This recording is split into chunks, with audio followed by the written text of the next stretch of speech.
नमस्कार। आज गरुड़ पुराण वाचन का या फिर पढ़ने का चौथा दिवस है। मैं भगवान विष्णु के चरणों में वंदन करता हूँ, गरुड़ भगवान के चरणों में वंदन करता हूँ।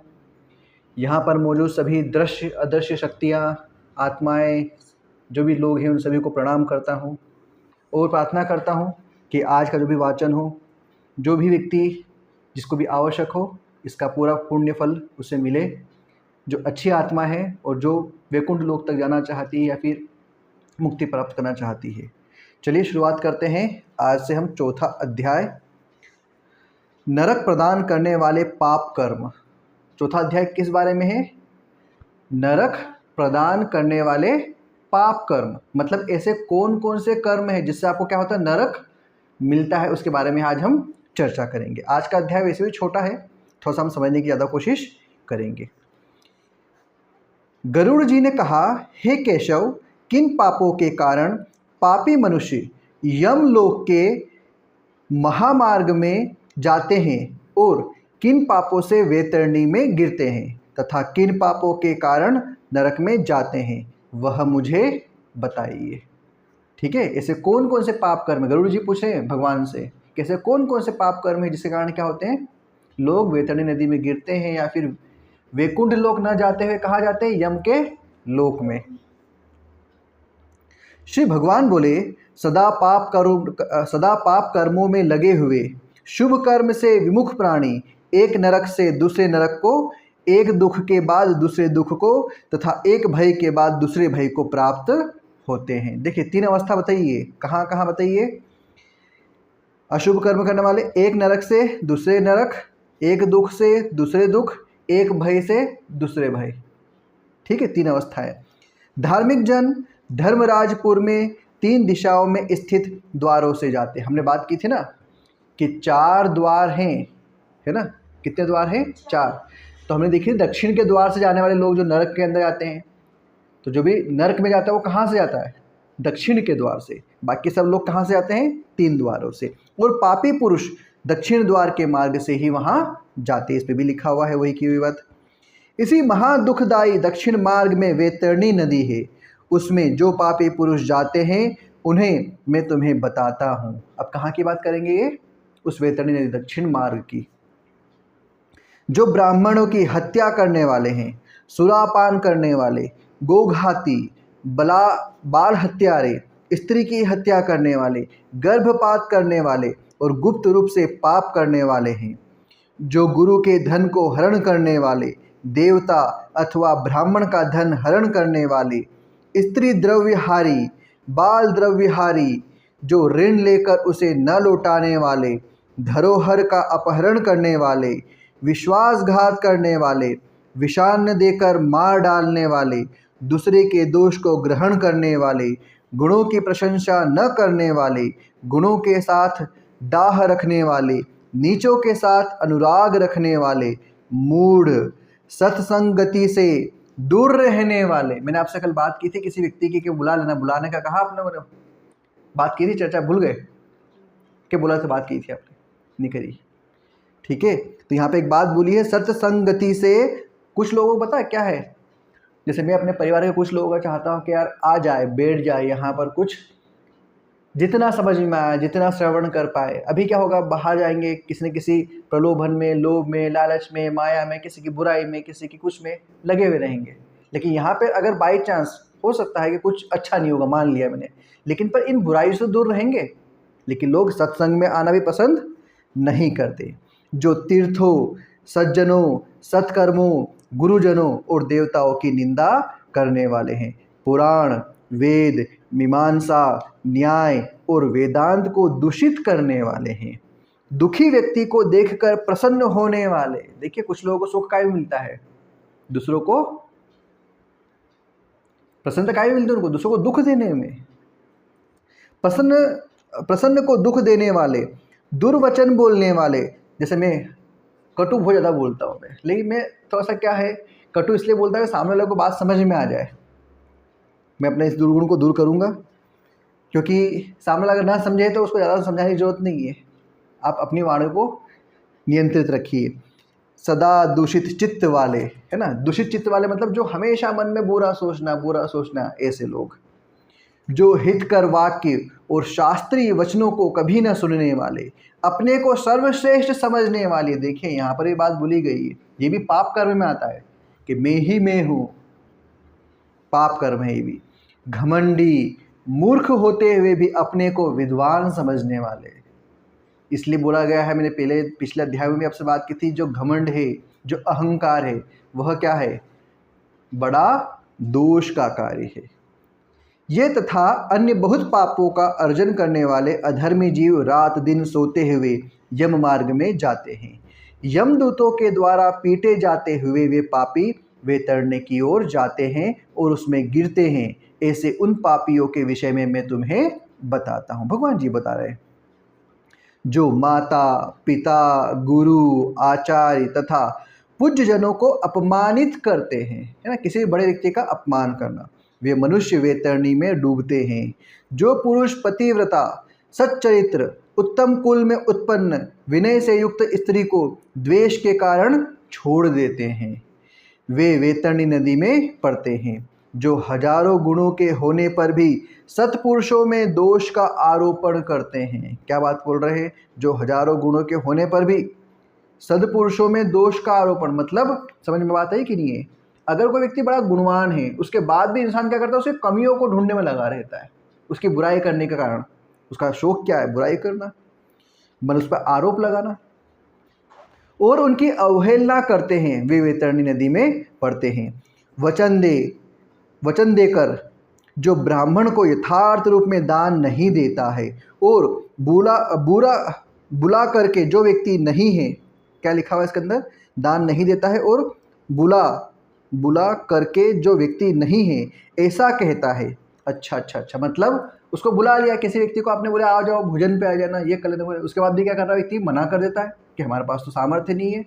आपने किसी को निमंत्रण दिया और क्या कर रहे हैं, उसको मना कर, झूठ बोल रहे हैं। वे दोनों सदा वेतरणी में निवासरत रहते हैं। स्वयं दी हुई वस्तु को जो अपहरण कर लेता है, दान देकर पश्चाताप करता है। ये बड़ी समस्या है। क्या समस्या है, दान देकर पश्चाताप करता है। जो दूसरे की आजीविका हरण करता है, दान देने से रोकता है। क्या करता है, दान देने से रोकता है। यज्ञ का विध्वंस करता है, कथा भंग करता है, क्षेत्र की सीमा का हरण कर लेता है, और जो गोचर भूमि को जोतता है, गोचर भूमि मतलब जो गौ के लिए आरक्षित है, जहाँ पर उसको रहने के लिए खाने की व्यवस्था है, कि उसको भी क्या कर लिया इंसान ने आज के समय में, जोत लिया है। काई के लिए, अपने लाभ के लिए, अपने लालच के लिए, वह वेतरणी नदी में पड़ता है। ब्राह्मण होकर रस विक्रय करने वाला, मतलब अगर आप स्वयं बुद्धिजीवी वर्ग हैं, स्वयं समझदार है, उसके बाद भी आप काय में पढ़ रहे हैं, रस में पढ़ रहे हैं, मतलब काय में पढ़ रहे हैं, रस मतलब इन सब जनेंद्रियों ज्ञानेंद्रियों, इन सब चीज़ों है ना आपके पास, जो अलग अलग आँख नाक कान गले, ये सब चीज़ों का क्या कर रहे हैं आप, इसी भी चीज़ें इंद्रियों के वश में जा रहे हो। वृष लीलापति मतलब शूद्र स्त्री का ब्राह्मण पति, वेद प्रतिपादित यज्ञ के अतिरिक्त अपने लिए पशुओं की हत्या करने वाला, ब्रह्म कर्म से च्युत, मांस भोजी, मद्य पीने वाला, उच्च संघ खल स्वभाव वाला, शास्त्र के अध्ययन से रहित ब्राह्मण, वेद पढ़ने वाला शूद्र, कपिला का दूध पीने वाला शूद्र, यज्ञोपवीत धारण करने वाला शूद्र, ब्राह्मण का पति बनने वाला शूद्र, राजमहिषी के साथ व्यभिचार करने वाला, पराई स्त्री का अपहरण करने वाला, कन्या के साथ कामाचारी इच्छा रखने वाला, तथा जो सतीत्व नष्ट करने वाला है। देखिए एक आपको स्पष्ट कर दूं यहाँ पर, अगर ब्राह्मण शूद्र वैश्य क्षत्रिय, यहाँ पर जो बात बताई गई है वो जाति के आधार पर नहीं बताई गई, वो उसके मानसिक रूप से, कि जो व्यक्ति किस मानसिकता का है, वो ज्ञानी इंसान है, मूर्ख इंसान है, वो किसे क्या कर्म है, उसके आधार पर यहाँ पर आप कोई भी चीज़ को अन्यथा ना लें कि किसी जाति को यहाँ पर उल्लेखित किया। जाति की बात नहीं, यहाँ पर उसके स्वभाव की बात बताई गई है। ठीक है, ये सभी तथा इसी प्रकार और भी बहुत निषिद्ध चारण करने में उत्सुक तथा शास्त्र विहित कर्मों को त्यागने वाले वे मूढ़जन वैतरणी में गिरते हैं। सभी मार्गों को पार करके पापी यम के भवन में पहुंचते हैं और पुनः यम की आज्ञा से आकर दूत लोग उन्हें वैतरणी नदी में फेंक देते हैं। हे खगराज, यह वैतरणी नदी कष्ट प्रदान करने वाले सभी प्रमुख नरकों में भी सर्वाधिक कष्टप्रद है, इसलिए यमदूत पापियों को उस वैतरणी नदी में फेंकते हैं।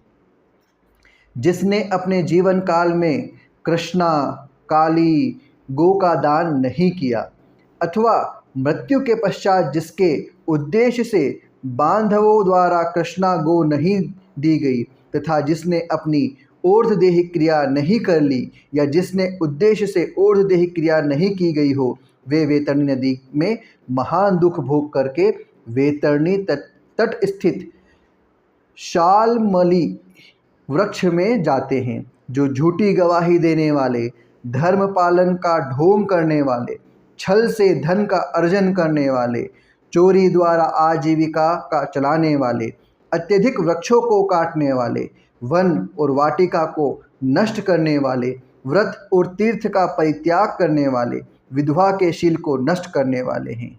इन सभी भी को क्या कहा गया है? नरक का गामी कहा गया है। जो स्त्री अपने पति को दोष लगाकर पर पुरुष में आसक्त होने वाली है, ये सभी और इस प्रकार के अन्य पापी भी शालमली वृक्ष द्वारा बहुत ताड़न प्राप्त करते हैं। पिटने से नीचे गिरे हुए उन पापियों को यमदूत नरकों में फेंकते हैं। उन नरकों में जो पापी गिरते हैं उनके विषय में मैं तुम्हें बताता हूँ। वेद की निंदा करने वाले, मतलब नास्तिक। नास्तिक का मतलब ये नहीं किसी चीज़ को ना मानना। नास्तिक को यहाँ पर बोला गया है निंदा। अगर आप किसी चीज़ को ना माने कोई समस्या नहीं है, आप जिसे माने आप स्वागत है, लेकिन किसी दूसरी चीज़ की क्या करना है? किसी दूसरे शास्त्र की, किसी दूसरे धर्म की नहीं करना है, बुरा ही नहीं करना। मतलब यहाँ पे लिखा हुआ है वेद की निंदा करने वाले, मर्यादा का उल्लंघन करने वाले, कंजूस, विषयों में डूबे रहने वाले, दंभी तथा कृतज्ञ मनुष्य निश्चय ही नरकों में गिरते हैं। जो कुआं, तालाब, बावली, देवालय तथा सार्वजनिक स्थान, धर्मशाला आदि को नष्ट करते हैं, वे निश्चय ही नरक में जाते हैं। स्त्रियों, छोटे बच्चों, नौकरों तथा श्रेष्ठ जनों को छोड़कर एवं पितरों और देवताओं की पूजा का परित्याग करके जो भोजन करते हैं, वे नरकगामी होते हैं। जो मार्ग को कीलों से, पुलों से, लकड़ियों से तथा पत्थरों एवं कांटों से रोकते हैं, निश्चय ही वे नरकगामी होते हैं। मतलब किसी के रास्तों को रोकना, किसी भी अवरोध का पैदा करके करना, किसी व्यक्ति के रास्ते को रोकना। जो मंद पुरुष भगवान शिव, भगवती शक्ति, नारायण, सूर्य, गणेश, सद्गुरु और विद्वान इनकी पूजा नहीं करते, वे नरक में जाते हैं। दासी को अपनी शैया पर आरोपित करने से ब्राह्मण अधोगति को प्राप्त होता है और शूद्रा में संतान उत्पन्न करने से वह ब्राह्मण तत्व से भी च्युत हो जाता है। वह ब्राह्मण धर्म कभी भी नमस्कार के योग्य नहीं होता। जो मूर्ख ऐसे ब्राह्मण की पूजा करते हैं, वे नरकगामी होते हैं। दूसरों के कलह से प्रसन्न होने वाले जो मनुष्य ब्राह्मण के कलह तथा गौओं की लड़ाई को नहीं रुकवाते हैं, प्रत्युत ऐसा देखकर प्रसन्न होते हैं अथवा उसका समर्थन करते हैं, बढ़ावा देते हैं, वे अवश्य ही नरक में जाते हैं। जिसका कोई दूसरा शरण नहीं है, ऐसी पतिपारायण स्त्री के ऋतुकाल की द्वेषवश उपेक्षा करने वाले निश्चय ही नरकगामी होते हैं। जो कामांध पुरुष रजस्वला स्त्री से गमन करते हैं अथवा पर्व के दिनों, मतलब अमावस्या, पूर्णिमा आदि में, जल में, दिन में तथा श्राद्ध के दिन कामुक होकर स्त्री संग करते हैं, वे नरकगामी होते। मतलब इन दिनों को भी क्या कहा गया है? आपके चाहे इस समय भी हो, इसमें भी आपको क्या करना पड़ेगा? आपको अपने आप को कंट्रोल रखना पड़ेगा। जो अपने शरीर के मल को आग, जल, उपवन, मार्ग अथवा गौशाला में फेंकते हैं। देखिए बेसिकली यहाँ पे बात है, कर रहे आचरणों की बात करी जा रही है कि आपके जीवन के जो आचरण हैं, आपके जो संस्कार है, उसको शुद्ध करने की बात बताई जा रही है कि अगर आपके आचरण, विचार सब कुछ शुद्ध होंगे तो आपको किसी चीज़ की चिंता करने की जरूरत नहीं है। तो यहाँ पे किन किन चीज़ों को उल्लेखित किया गया है? विशेष रूप से जो हम गलतियाँ करते हैं, जो अपने मन को मिला करते हैं, जो हम अपने कर्मों को खराब करते हैं, उसके यहाँ पे उल्लेखित किया गया है। वे निश्चित ही नरक में जाते हैं। जो हथियार बनाने वाले, बाण और धनुष का निर्माण करने वाले तथा इनका विक्रय करने वाले हैं, वे नरकगामी होते हैं। चमड़ा बेचने वाले वेश्य, केश योनि का विक्रय करने वाली स्त्रियां तथा विष का विक्रय करने वाले, ये सभी नरक जाते हैं।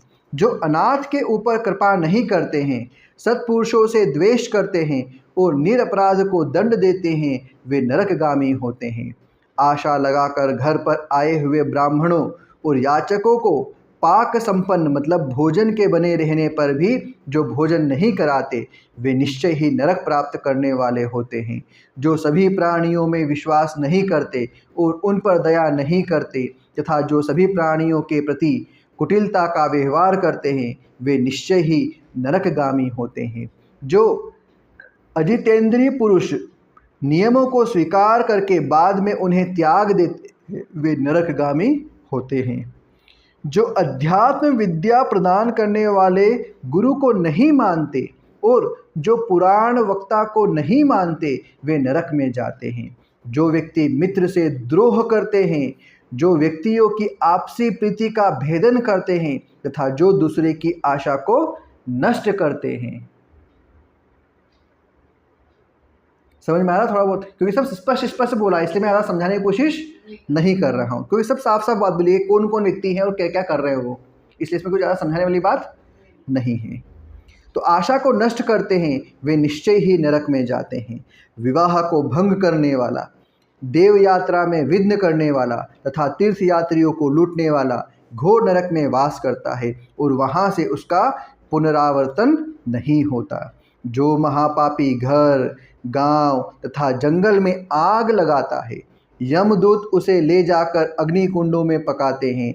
इस अग्निकुंड से जले हुए अंग वाला वह पापी जब छाया की याचना करता है तो यमदूत उसे असीपत्र नामक वन में ले जाते हैं, जहाँ तलवार के समान तीक्ष्ण पत्तों से उसके अंग जब कट जाते हैं, तब यमदूत उससे कहते हैं, रे पापी, शीतल छाया में सुख की नींद सो। जब वह प्यास से व्याकुल होकर जल पीने की इच्छा से पानी मांगता है, तो दूतों के द्वारा उसे खोलता हुआ तेल पीने के लिए दिया था, मतलब उबलता हुआ तेल पीने के लिए दिया यार, पानी नहीं मिलेगा वहाँ पर। पानी पियो और अन्न खाओ, ऐसा उस समय उनके द्वारा कहा जाता है। उस अति उष्ण तेल के पीते ही उनकी आंतें जल जाती है और वे गिर पड़ते हैं। किसी प्रकार पुनः उठकर अत्यंत दिन की भांति प्रलाप करते हैं। विवश होकर ऊर्ध्व श्वास लेते हुए वे कुछ कहने में असमर्थ नहीं होते। हे ताक्ष, इस प्रकार की पापियों की बहुत सी यातनाएं बताई गई है। विस्तार पूर्वक इन्हें कहने की क्या आवश्यकता, इनके संबंध में सभी शास्त्रों में कहा गया। मतलब हर शास्त्र में यही बात बताए थे, शील का पालन करो, मतलब सदाचार से रहो, बुरे कर्मों से दूर रहो, नीतियों से रहो, ठीक है। इस प्रकार हजारों नर नारी नार की यातनाओं को भोगते हुए प्रलय पर्यंत घोर नरकों में पकते रहते हैं। जिस प्रकार हम खाना पकाते हैं, इस प्रकार लोग क्या है, नरक में पकेंगे। उस पाप का अक्षय फल, अक्षय का मतलब समझते हैं, अनंत तक, इसका कोई एंड नहीं है। अक्षय फल भोग कर पुनः वही पैदा होते हैं और यम की आज्ञा से पृथ्वी पर आकर स्थावर आदि योनियों को प्राप्त करते हैं। वृक्ष, गुल्म, अब कौन कौन सी योनि प्राप्त करेंगे?